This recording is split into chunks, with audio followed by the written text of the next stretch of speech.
And while much of the attention is usually focused on Houston, the farther south you go, near the Mexican border, the worse this situation becomes.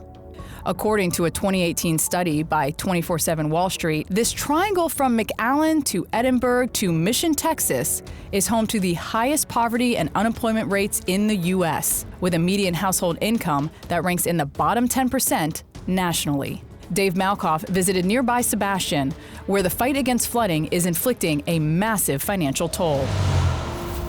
There is a problem down on the Texas-Mexico border you may have never heard of.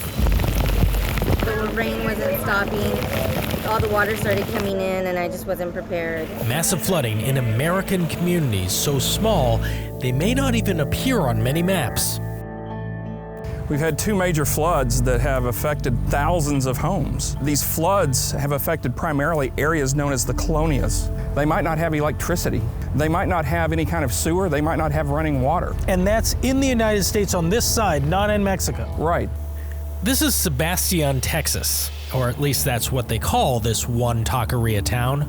It's not a city or a township, okay? It's not anything. We stopped in for loaded nachos and found neighbors who feel they've been forgotten by their own federal and state governments. In this neighborhood, homes are mostly built by hand and barely keep the rain out, let alone two major floods in 2018 and 19. It was supposed to be just a storm, like a cold front coming through. 14 to 20 inches in a matter of hours. And they were not named storms. Not named storms, just a thunderstorm. Ms. Guerrero had to move out of her home. We stayed in an apartment for 2 months. Many people aren't as lucky. There was no houses here before I was. 24 years ago, Armando Guerrero moved from Chicago into this wooden shack. He's now surrounded by chickens and a cousin who lives in a tent out back. In the summer of 2019, 6 inches of flood water quickly rose to 16 inches, washing away the only insulation he had underneath his floor. In the past few months, he's raised the home by adding more blocks. About 10 inches. Raise it up. Since colonias aren't officially cities, they have no mayor or city hall to fight for them. Much of the help comes from faith-based groups, like Ed Sackett's Mission Presbytery. It isn't coming from FEMA. It's coming from what we call VOADs, Volunteer Organizations Active in Disaster. Basically, they help rebuild homes in these areas.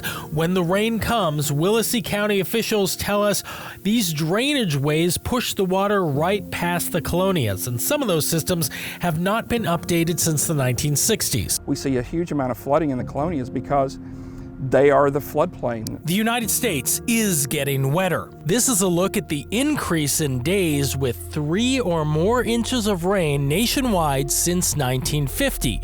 And Texas, as you can see, is one of those states where rainfall has been increasing over the last 70 years. Standing water for about 5-6 days, I would say, when it started receding.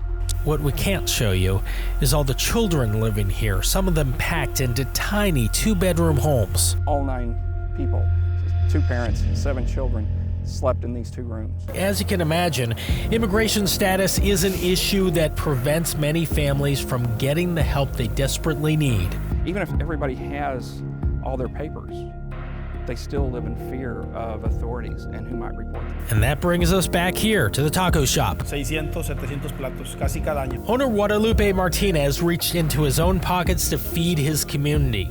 But these floods are happening more often, and the water is taking up to 7 days to drain away. Those that are affected the most are usually those who can least afford it. So for the people running for president right now, including President Trump, is there a message you have from these colonias? You do feel like you're being forgotten. We're born and raised here in South Texas. Americans, we are very patriotic. We respect our president. I may disagree with him 100%, but I respect that he's the president of the United States. When you're being stranded and you can't move around, and there's elderly people, if we can cut on the red tape and go find a way that we can help, the help comes a lot faster. 5, 6 days, 7 days, it's a long time.